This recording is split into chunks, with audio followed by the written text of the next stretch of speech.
Hey everyone, I'm David Aragona, and this is the TimeformUS preview of the 2022 Kentucky Derby. And I'm happy to have back in the co-pilot seat for this video preview my TimeformUS colleague, Craig Milkowski. Craig, I know that I've been doing some of these videos solo over the past few months. You had to leave me to handle some timing issues, but glad to have you back for Derby week. Yeah, I wouldn't miss the Derby. I know some people say the Derby gets too much hype, but I love it. Every year, it only comes once a year. It's always a great race, so I wouldn't miss this for the world.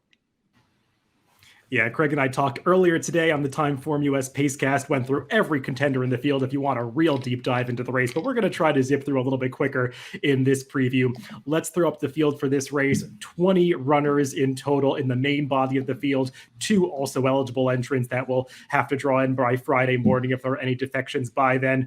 Craig, the morning line maker, was pretty decisive in the morning line with the 2 favorites at the very least, making Epicenter and Zandon the clear-cut choices. Zandon the slight favorite at 3-1 over Epicenter at 7-2.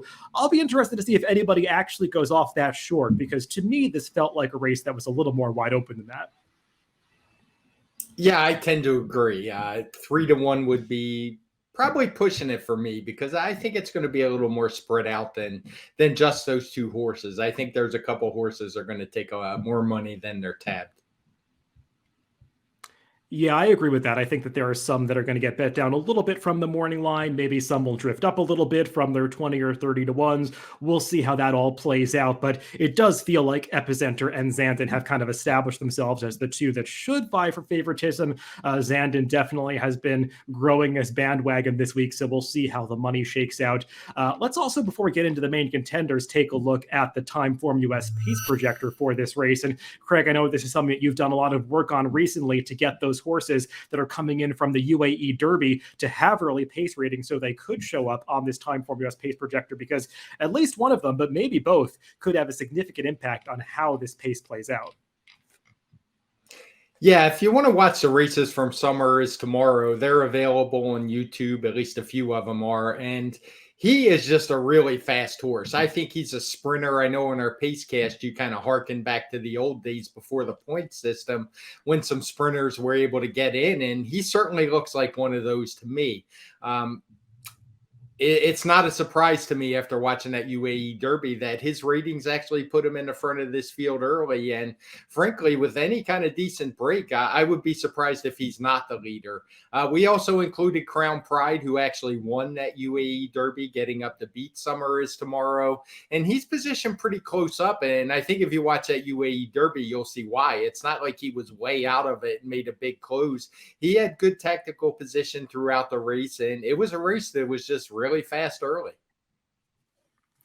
Yeah, the Derby is a race where the break is always of utmost importance for these speed horses. It does feel like Summer is Tomorrow is a horse that is very quick out of the starting gate if you watch his prior starts in Dubai. So he's likely to go from the inside. Craig, is there anybody else that showed maybe a little farther back in the pace projector that you would anticipate could challenge for the lead? I could maybe see a horse like Messier getting an aggressive ride, but they could have to run pretty fast to get in front of Summer is Tomorrow. Yeah, I agree. Given his post, I suspect Messier is a horse who would sit 2 or 3 wide. I mentioned on our Pacecast, he's a horse I actually thought might be a wire-to-wire threat before doing the work on the UAE Derby, and then the late entrance of Classic Causeway also threw that into doubt. So it's kind of an interesting race in that I think the horse has shown up front. They're not really contenders for the win, but they could definitely have an impact on the finish of the race. And we should mention there are 2 horses that are not displayed on this pace projector. They're listed as deep closers on the bottom part of that graphic, the number 1 Mo Donegal and the number 10 Zandon. And that's a good transition into the first contender that we're going to talk about, Zandon. Let's take a look at his bluegrass victory, his final prep for this Kentucky Derby. And Craig, this one caught a lot of people's attention. No surprise, because this was as visually impressive a victory as we saw in the final round of prep races.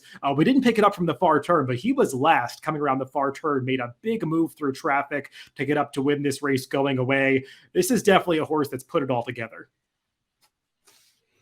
He is. I have no knocks on this race whatsoever. I mean, he ran a quick race. He got a 118 speed figure. It's not like it was a crazy fast setup either. None of the races or fractions are coded in red in the TimeformUS past performances. So I've got no knocks on the horse other than two small things. One is his price. I think he may get overbet. He doesn't have a decisive advantage over anybody in here. And two is his position in that pace projector that we mentioned earlier. I've had a lot of people asking about that, why he's actually shown as a deep closer. And I think just watching his last couple races, it's pretty easy to see why. That's how he runs. He's been at the back. I know he had some trouble in the Risen Star, but in the Bluegrass, I wouldn't say there was any real trouble, and he was right there near the back, only in front of Rattle and Roll, who's an AE in this field, has absolutely no early speed, and a horse who's still a maiden. So I tend to think he's going to have to come from far back and work out a trip, and that's my one knock on him.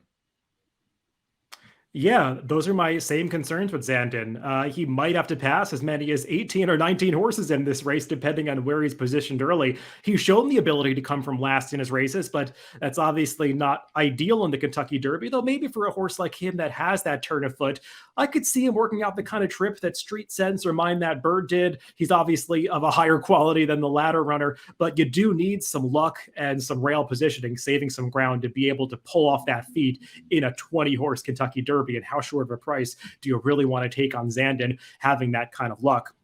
Craig, the other horse that's likely to take a lot of money in this race is the number 3 Epicenter. He's listed as the slight second choice on the morning line at 7-2. And it's really hard to knock this horse's recent form coming in. He's just shown up every time. He's been taking steps forward with every race. He's only a head shy of winning 5 in a row, and he couldn't have been much more impressive in the Louisiana Derby. Yeah, I know we were all a little surprised when he kind of took back off the pace in that Louisiana Derby, showed a new dimension, being able to rate in behind horses. And that may have been prophetic because he's probably going to have to do the same kind of trip in here. So again, he's a strong contender. It won't surprise me if he's going to win. I don't want to take a short price, though, because he's a horse who actually could get shuffled back even further than what we see him. He's shown in co-third in the pace position, but in third position in the pace projector. But he's going to need a good break, and he's going to have to be pretty sharp. Otherwise, despite that change in tactics last time, he's a horse I don't want to see him 6th or 7th early because I think that would spell defeat. He is a horse that did get run down in the Lecomte. He's done little wrong since, but I'm not sure how strong those Louisiana races were compared to some others we're going to talk about. A lot of people do believe that the Louisiana races were the strongest on any circuit. I mean, mostly because that Risen Star has produced some notable runbacks like Zandon, some horses that finished farther back in the pack that have come back to win out of that race. Horses like Tawny Port, Slow Down Andy, who were farther back in the pack. The Risen Star has been a live race, and Epicenter did take that step forward from a speed figure standpoint last time in the Louisiana Derby. And like you said, the trip that he worked out that day could be pretty similar to the trip that he has to pull to be successful in this Kentucky Derby. We'll see if it works out that way. I do view him as a major contender, but he's another one where you might want to let price be your guide because it does seem like a Derby where some horses that go off at bigger prices could offer better value. Speaking of horses that might offer better value, let's move on to some runners that could be bigger prices in this race, including 2 Tim Yakteen runners that faced off in the Santa Anita Derby last time. Let's take a look at the stretch run of that race as Taiba gets the best of his stablemate Messier. Obviously, both of these horses coming out of the Bob Baffert stable in this Santa Anita Derby, making their first start for Tim Yakteen. They both showed up, though, and ran as well as you would have expected them to if they had still been in the Bob Baffert barn, Craig. I don't think either of us are that concerned about the trainer switch. It's just with both of these horses, can they get the right trips in the Kentucky Derby, particularly in the case of Taiba, who is just so inexperienced? Yeah, it's kind of tough to take a horse. I didn't want to like him in here, as I talked about on our pace cast, but that was one impressive race. It was a fast race. He got a 126, I think it was, speed figure.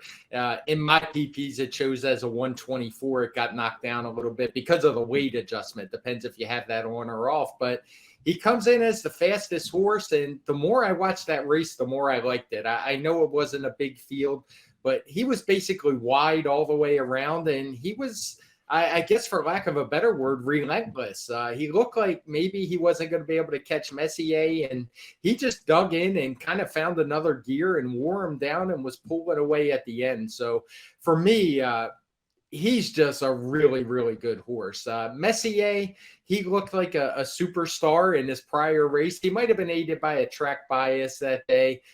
He didn't run bad in the Santa Anita Derby, but I have my questions of if this guy really wants to finish off his races. Yeah, we have pretty similar feelings about these two. As for Taba, he is just such a strong finisher in his races. You saw it last time out in that Santa Anita Derby replay. He just found another gear to forge past Messier late, and he showed the same thing in his career debut. It's just like he finds another burst of energy in the final eighth of a mile, and you can see that in his TimeformUS late pace rating of 107 in the upper left-hand corner of the screen. That's the kind of late pace rating that you see the closers, like horses like Zandon and Barber Road, have in this race, and that just speaks to the fact that Taba really runs through the wire. I know he's got history against him with just those two starts under his belt, but to me, this horse is way too talented to leave out. I think he's a major player in this race. And Craig, you were mentioning the number 6 Messier. We'll take a look at his past performances. He's another one who's got those big speed figures coming in here, probably aided by a speed bias in the Robert B. Lewis. You see that red color-coded race rating box. That probably aided him in running that 124 TimeformUS speed figure. He just didn't really have an answer for Taba last time, but I don't want to totally discount him here, Craig, because he's a pretty talented horse in his own right. No, I've seen people make comparisons with him and Medina Spirit, and I think I can see them. They're valid. They both kind of didn't win the Santa Anita Derby before, maybe had some excuses. I mean, let's not forget, he did the dirty work in the Santa Anita Derby. He chased a really fast horse in Forbidden Kingdom. That one packed it in and was nowhere around at the finish, where Messier was fighting, actually had a length lead at the 8th pole. So I don't want to totally dismiss him. I wound up not using him as one of my top 4, but I actually gave it pretty strong consideration. He's a horse who I think is going to run well. It's just a matter of the trip and how he handles that last furlong. Moving back over to the East Coast, let's take a look at New York's final prep for the Kentucky Derby, the Grade 2 Wood Memorial, won by Mo Donegal. That is Mo Donegal on the inside coming into this stretch, making that rally past early voting, who really did have things his own way on the front end. This was a moderate pace situation in the Wood. And Craig, I thought that early voting really had every right to hold on in this race, and Mo Donegal just flat out ran him down at the wire. He did, and I want to give credit to Irad Ortiz, who gave him a great, or Joel Rosario, my mistake, gave him a great ride that day. And it's Irad Ortiz riding him this day, but the horse still had to do the work. Early voting was clear. He looked home free to me at the 8th pole, and Mo Donegal just dug in, found another gear, and was able to wear him down. He did it with a 120 speed figure. I will tell people, no matter who speed figures you're using, it was a difficult day at Aqueduct to make speed figures that day. So maybe view this one as kind of a range. Maybe it was a 116, maybe it was a 122, but it's in there somewhere, in my opinion. But I think he ran really well, and I think the trip he had is one that he's probably going to try to replicate in the Kentucky Derby. I don't mind the rail draw at all, particularly out of that new gate, since he's actually starting in the main stretch, not kind of on the turn a little bit where he has to squeeze his way in. And I suspect Irad Ortiz is just going to let him establish position and then just kind of drop back, as will be his natural style, and try to work out a trip. And with the finish I saw from this horse in the Wood Memorial, there's no reason for me to think he's not going to be a major contender.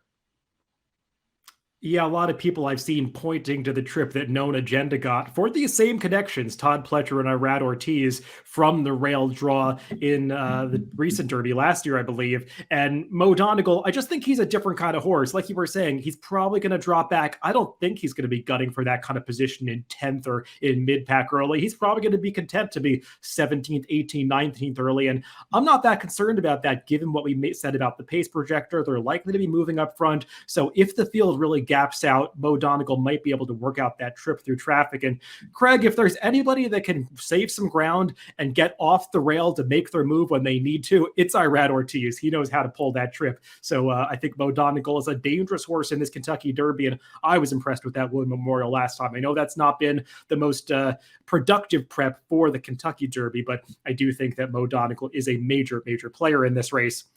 Greg, another horse that was pretty impressive winning his last prep race is White Abarrio. Let's take a look at him winning the Florida Derby, this flashy gray sun of race day. That is him ranging up on the outside. And a couple of other horses you might want to note in this race is Simplification down on the rail, who's going to fade a little bit, and also Charge It, who's out in the center of the course. You see him racing a little bit greenly and erratically through the stretch. He'll finish second. But Greg, White Abarrio, he showed up in both preps this winter in Florida and won them nicely. He did. For me, I haven't had the Florida races rated very highly. He only got a 112 for me. I know the buyer team has the races a little bit faster than I do, but I worry about just what kind of trip he's going to get. He has had perfect trips, so you can look at it two different ways. He's a horse that has that really good tactical speed and can work out perfect trips, or he just kind of fell into them. For me, I'm not going to worry about it too much because I just don't think he's good enough. But if you think he is fast enough to win in here, I could see taking the other side. Another horse coming out of that Florida Derby that I mentioned in that replay is Simplification. Craig, this horse has a really versatile running style. He used to be more of a speed type early in his career. He adapted to coming from off the pace. He used that new running style to win the Fountain of Youth. I think this is a likable horse who shows up every time. I'm not sure that he's quite this good. No, I agree. And I didn't really get the ride last time where he pressed Classic Causeway. I never want to knock riders being aggressive too much, but it didn't work out. He was up there battling. Classic Causeway threw in the towel. Maybe something went wrong that day. It's hard for me to say, but he wasn't able to finish off the race. If they were to run back and run the Florida Derby again, he is probably the one I'd want out of the race. I just don't know if he's truly a Kentucky Derby type horse, particularly having to go another furlong. The last major prep that we should discuss was the Grade 1 Arkansas Derby won by Cyberknife. Let's take a look at the stretch run of that race. The filly Secret Oath took a lot of money in here. That's her making a big wide move coming off the far turn. But Cyberknife, Craig, got the jump on her, worked out a much better trip, and was able to prove that improved allowance victory at the fairgrounds in his prior start was no fluke.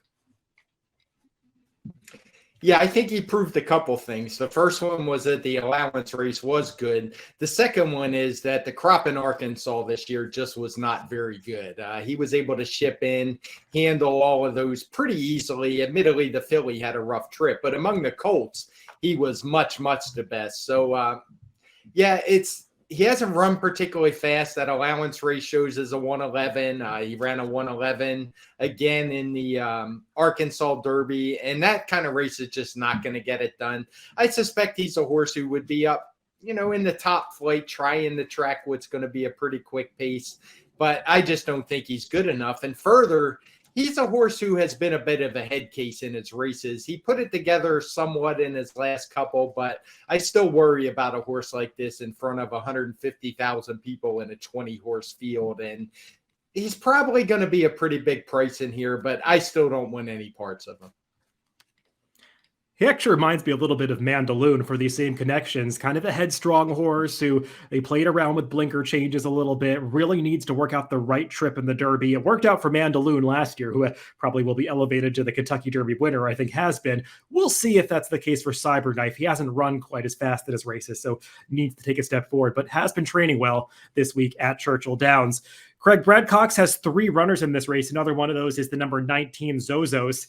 He's another one of these very lightly raced horses coming off just 3 prior starts. He was second to Epicenter last time in the Louisiana Derby, but to me never really looked like he was in danger of winning that race. No, I agree. Epicenter, as we said, he got that good trip in behind, and it's hard for me to like Zozos in this spot. For one, there's just a whole bunch of other speed in here. And 2, in that Louisiana Derby, it's not like he set a fast pace and got run down. He didn't. The fractions were just pretty moderate. And in only his 4th career start, he's going to have to run a lot faster than he ever has to maintain position early. And it's hard for me to see him improving to where he could beat Epicenter, let alone the several others in here. We were talking a little bit beforehand on our podcast, Greg. I know of the 3 Brad Cox trainees, at least from a wagering standpoint, you'd probably be most interested in the number 18, Tawny Port. Yeah, I thought Tawny Port is a horse who ran pretty well at last time in the Lexington. He's a horse who's progressing. Most of his success had come on the synthetic, but I thought his race in the Lexington was fine. And he's not really a horse I would consider a win contender, but in a race where the pace is expected to be fast, he's a horse that I am pretty confident in is going to be closing late and could be a player in the superfectas. I know I'm going to use him in there. Yeah, and if I had to make a case for a 30-1 bomb, it would be the number 11 Pioneer of Medina, whose PPs we can look at here. He's just a horse that I think has speed figures that are moving in the right direction. I know he has been no match for Epicenter in his last couple of races down in Louisiana, but he strikes me as a stayer. It's not like he gave up at the end of either of those races after getting passed in the stretch. He doesn't really lose ground in the final eighth of a mile. He strikes me as one that's going to like the mile and a quarter. Todd Pledger's taking blinkers off for this race, so I'm not going to be surprised if they try to get him a little bit farther back off the pace. That's probably the right move in a race that's projected to feature such a fast pace like this Derby. So just looking for horses that are listed at 30-1 in the morning line that could be bombs. Craig likes Tawny Port a little bit. I'm a little interested in Pioneer of Medina underneath. Craig, before we get to our picks, though, let's take a look at one more replay. That is of the UAE Derby, won by Crown Pride, a horse that has attracted a lot of attention this week at Churchill Downs due to his training regimen in the morning. What do you make of this UAE Derby performance? You know, it comes in with a pretty slow time form rating. I think it's only in the 10 somethings. I should just look at the graphic. I know 102, maybe something like that. But I rated it a little bit faster when I made the speed figures trying to come up with a pace projector, more in the 110 type range. But for me, that's still a long way to go to win a race like this. The race rating's a 121.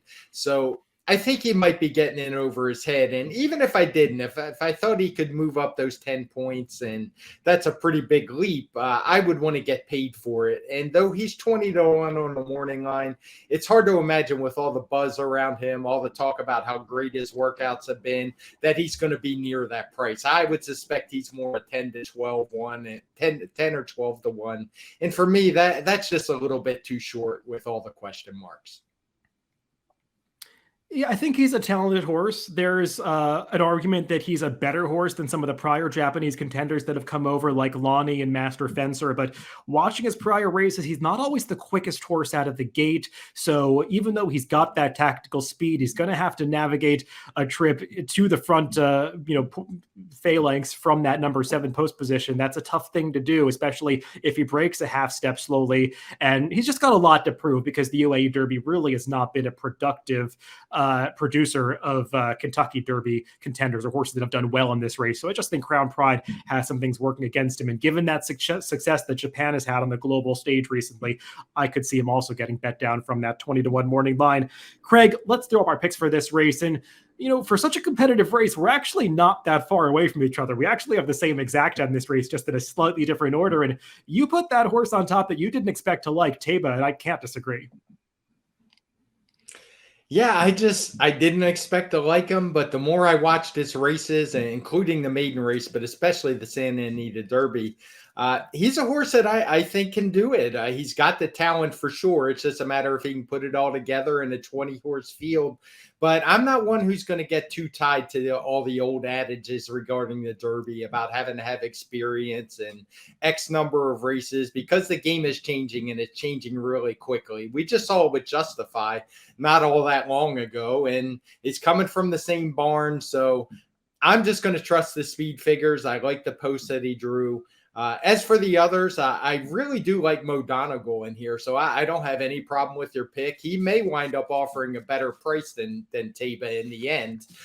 They're going to be pretty close, but I think both offer some value, and I just think he's going to work out a good trip with Irad Ortiz. As for the others, I have Zandon in there in third. He's going to need to work out a trip, and we already talked about Tawny Port. So as always, you're going to have to let value be your guide. There's probably going to be a few horses that get overlooked that shouldn't be, a couple that get overbet that shouldn't be. So be on your toes. But for now, those are the top 4 that I'm going to go with. Yeah, I think we both really let price influence our picks in this Kentucky Derby, and that's what you're supposed to do in a race that's as wide open as this one. You're not supposed to accept or swallow a shorter price than you think is fair on a favorite just because you've been following that horse throughout the spring. And that's one of the reasons why I've got Mo Donegal on top and I don't have Zandon anywhere. I think they're both win contenders in this race. I just feel like one is going to be a much better price than the other, and the difference in ability is not as great, or there's not as much of a disparity as I think is going to be priced into the tote board. We agree on Taba. I think he's a major contender in this race. I even considered putting him on top too. He's just so talented. And even if he's not the 12-1 morning line, I don't think he will be, but let's say he's 7 or 8-1. I mean, he's the kind of horse that if he had 1 or 2 more starts under his belt, could be vying for favoritism in this race. So if you're not that concerned about the inexperience, he's a horse that would offer good value in this race. I've got Epicenter in there for third. Really respect that horse. And if he can work out the right trip from that inside post, I think he's very dangerous. And like I said, my bomb in this Derby is the number 11 Pioneer of Medina, not to win the race, but just the kind of horse that could fill out the superfecta at a big price. We often see some prices sneak in there in the Kentucky Derby, but Craig, should be a fun one to watch later this week. A lot of things can happen in this Derby, and looking forward to taking it all in. Craig, thanks for joining me for this Kentucky Derby preview. I know it's been a while since we've done one of these together. Enjoyed having you back for Derby week, and good luck to you if you're playing the Kentucky Derby this weekend.